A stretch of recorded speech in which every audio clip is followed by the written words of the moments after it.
دیکھیں جب کوئی محتاج ہو نا تو ہمیشہ وہ غنی سے مانگتا ہے، اور اصل غنی تو اللہ تعالیٰ ہے، واللہ هو الغنی الحمید۔ لیکن مانگنے کا طریقہ بھی ہر بندے کو نہیں آتا۔ جیسے حج پہ جانے کی درخواست بھرتے ہیں، ہر بندے کو درخواست بھرنی بھی نہیں آتی، اسی طرح ہر بندے کو صحیح طریقے سے دعا مانگنی بھی نہیں آتی، یہ بھی سیکھنا پڑتا ہے۔ چنانچہ حدیث پاک میں آتا ہے کہ ایک صحابی آئے، نماز پڑھی، دعا مانگنے لگے، نبی علیہ السلام نے ان کو بلایا، فرمایا کہ جب تم دعا مانگنا چاہو تو پہلے اللہ تعالیٰ کی حمد بیان کرو، پھر مجھ پر درود بھیجو، پھر اپنے لیے، اہل خانہ کے لیے، سب کے لیے دعائیں مانگو، پھر درود شریف پڑھو۔ اس طرح دعا مانگو گے تو تمہاری دعا جلدی قبول ہو جائے گی۔ تو گویا حدیث پاک سے معلوم ہوا کہ نبی علیہ السلام نے دعا مانگنے کا طریقہ سکھایا۔ ہمارے مشائخ بھی طریقہ سکھاتے ہیں۔ آج کل دعا مانگنے میں ہم بہت ساری غلطیاں کر لیتے ہیں اور اس کی وجہ سے دعائیں قبول نہیں ہوتی۔ آپ دیکھیں نا کہ اگر ایک چابی کسی تالے کو کھول چکی اور اب اسی چابی سے میں اس تالے کو کھولنا چاہتا ہوں مگر تالا نہیں کھل رہا، تو چابی تو وہی ہے، معلوم ہوا کہ مجھے چابی لگانے کا طریقہ نہیں آ رہا۔ بالکل اسی طرح نبی علیہ الصلوۃ والسلام کی زبان فیض ترجمان سے جو دعائیں نکلیں وہ مسنون دعائیں اللہ رب العزت کی بارگاہ میں قبولیت پا چکی ہیں، وہ رحمت کے دروازے کو کھلوا چکی۔ اب ہم جب وہی دعا مانگتے ہیں اور آثار قبولیت کے نظر نہیں آتے تو کیا مطلب ہے؟ مطلب یہ کہ ہمیں وہ چابی لگانی نہیں آ رہی، ہمیں وہ طریقہ سیکھنا چاہیے، ٹرک سیکھنا چاہیے کہ جس سے تالا کھل جائے۔ ورنہ تو انسان دنیا کے سامنے ہاتھ پھیلاتے پھیلاتے تھک جاتا ہے اور اپنے رب کے دروازے سے اسے مانگنا بھی نصیب نہیں ہوتا۔ اچھا ایک بات ذرا توجہ سے سنیے کہ مخلوق سے مانگنے میں اور اللہ تعالیٰ سے مانگنے میں بڑا فرق ہے۔ مخلوق کا یہ معاملہ کہ آپ ایک دفعہ مانگیں تو وہ آپ کو دے دیں گے، دوسری دفعہ مانگیں گے تو موڈ بنائیں گے، تیسری مرتبہ مانگیں گے تو غصہ دکھائیں گے، اور چوتھی دفعہ مانگیں گے تو جھنڈی دکھائیں گے، ہمیشہ کے لیے رابطہ ہی توڑ لیں گے، کہیں گے یہ بھی کوئی بندہ ہے ہر وقت ہی مانگتا رہتا ہے۔ جب دیکھو اس نے ہاتھ پھیلایا ہی ہوا ہوتا ہے۔ تو مخلوق کا معاملہ یہ کہ اگر کسی سے بار بار مانگو تو لوگ اس سے تعلق توڑ لیتے ہیں، اسے اپنے سے دور کر دیتے ہیں، مگر اللہ تعالیٰ کا معاملہ اور ہے۔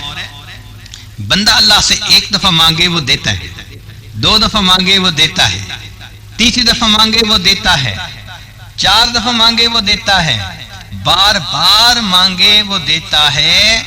بلکہ جو بندہ ہر چیز اللہ سے مانگے، ہر حال میں اللہ سے مانگے، اللہ تعالیٰ اس بندے کو اپنا دوست اور اپنا ولی بنا لیتے ہیں۔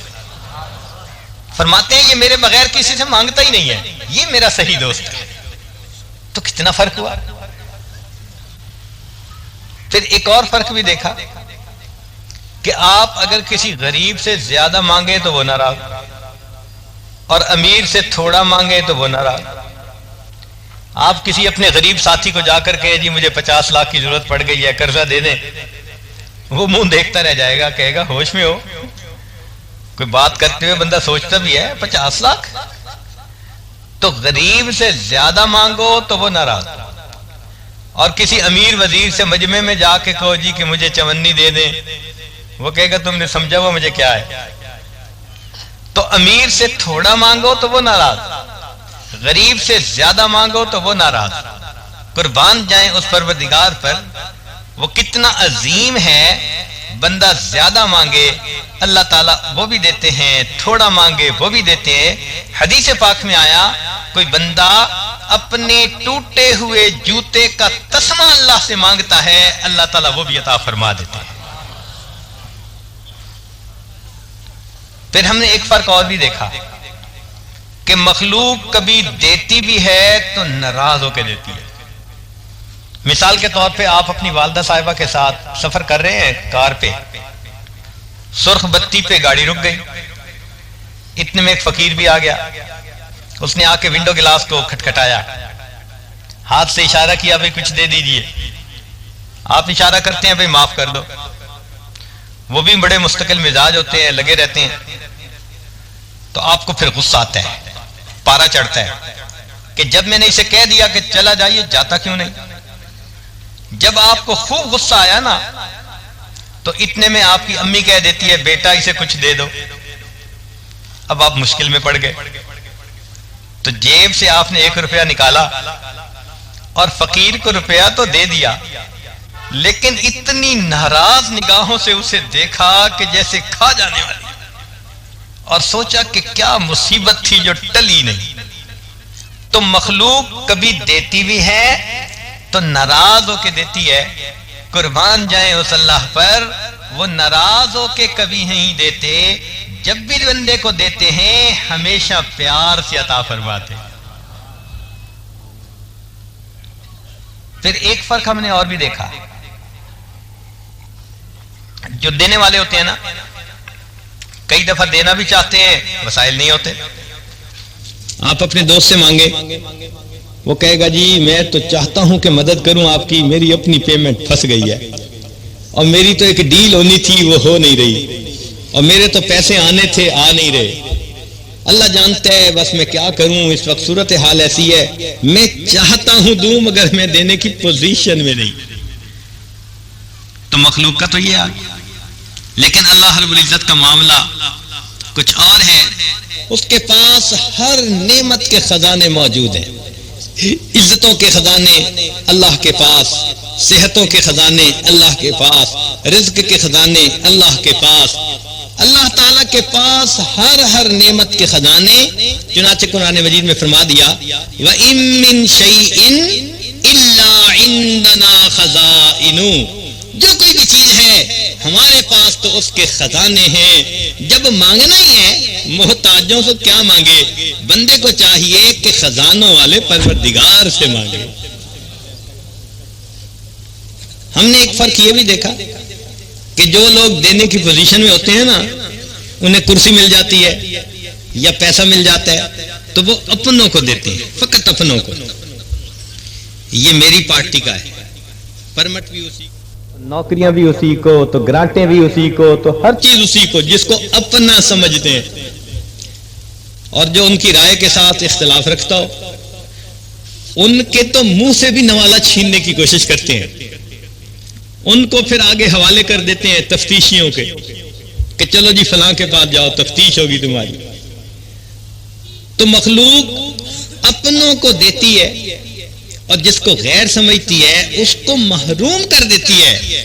واہ میرے مولا تیری رحمت پر قربان جائیں، اس دنیا میں اللہ تعالیٰ اپنوں کو بھی نوازتے ہیں، غیروں کو بھی نوازتے ہیں، ایمان والوں کو بھی نعمتیں دیتے ہیں، بے ایمانوں کو بھی دیتے ہیں، وہ پروردگار وفاداروں کو بھی دے دیتا ہے دنیا میں، تو غداروں کو بھی دنیا میں عطا فرما دیتا ہے۔ ایک فرق ہم نے اور بھی دیکھا، اگر کوئی بندہ دیتا ہو نا اور اس کو شک پڑ جائے کہ اس نے میری مخالفت کی یا میری بات نہیں مانی، اسی وقت ہر چیز کے دروازے بند۔ اللہ اکبر، اگر اللہ تعالیٰ کے ہاں بھی دستور ایسا ہوتا کہ جو کبیرہ کا مرتکب ہوگا آنکھوں سے غلط دیکھے گا تو بینائی چلی جائے گی، کان سے غیبت سنے گا تو سماعت چلی جائے گی، تو ہمارا کیا حال ہوتا؟ وہ پروردگار ایسا ہے کہ دنیا میں انسان علم اور ارادے سے گناہ کرتا ہے، اللہ تعالیٰ کو علم بھی ہے لیکن اس کے حلم پہ قربان جائیں، وہ اپنے بندوں کو سزا دینے میں جلدی نہیں کرتا، ان کو مہلت عطا فرما دیتا۔ وہ کتنا کریم آقا ہے۔ عطا ابن ابی رباح رحمۃ اللہ علیہ ایک بزرگ گزرے ہیں، فرمایا کرتے تھے کہ اللہ رب العزت نے میرے دل میں یہ بات ڈالی، الہام فرمایا، عطا میرے بندوں سے کہہ دو کہ جب تم گناہ کرنے لگتے ہو ان تمام دروازوں کو بند کر دیتے ہو جس سے دنیا دیکھتی ہے، مگر اس دروازے کو بند نہیں کرتے جس سے میں پروردگار دیکھتا ہوں۔ کیا اپنی طرف دیکھنے والوں میں سب سے کم درجے کا تم مجھے سمجھتے ہو؟ تو اللہ رب العزت بندے کو دیکھتے ہیں کہ یہ کیا کر رہا ہے، مگر اللہ تعالیٰ فوری طور پر اپنی نعمتوں کو بند نہیں فرما بندے کو۔ پھر بھی اللہ تیرے اتنے علم کے بعد تیرے اس حلم پہ ہم کیوں نہ قربان جائیں؟ تو معلوم ہوا کہ اگر مانگنا ہی ہو تو مخلوق سے مانگنے کی بجائے انسان اللہ رب العزت سے مانگے۔ اس اللہ تعالیٰ سے مانگنے کا دوسرا نام جو ہے دعا ہے۔ تو اسی دعا کے بارے میں چند باتیں عرض کرنی ہے، بڑی سادہ سی، لیکن وہ کہ جن کی وجہ سے، غلطیوں کی وجہ سے دعا قبول نہیں ہو پاتی، ہمیں اس کے آثار نظر نہیں آتے۔ اگر ہمارا دل بیدار ہو اور دل کے اندر اللہ رب العزت کی عظمت ہو، ایسے دل سے جب بھی دعا نکلتی ہے اللہ تعالیٰ اس دعا کو فوراً قبول فرما لیتے ہیں۔ ایک بات ہمارے بزرگوں نے لکھی ہے کہ جب دل غیر سے خالی ہو اور پیٹ حرام سے خالی ہو، جب دل غیر سے خالی ہو اور پیٹ حرام سے خالی ہو تو ایسی زبان سے نکلا ہوا ہر اسم اللہ کے ہاں جا کر اسم اعظم بن جایا کرتا ہے۔ اور ایک اور بزرگ فرمایا کرتے تھے کہ جو شخص اپنے علم اور ارادے سے گناہ کرنا چھوڑ دیتا ہے اللہ تعالیٰ اس بندے کی دعاؤں کو رد کرنا چھوڑ دیتا ہے۔ ہم گناہوں سے بچ کے دیکھیں اللہ تعالیٰ کے یہاں پہ دعائیں کیسے قبول ہوتی ہیں۔ ہمارے ہی گناہ رکاوٹ بنے ہوتے ہیں۔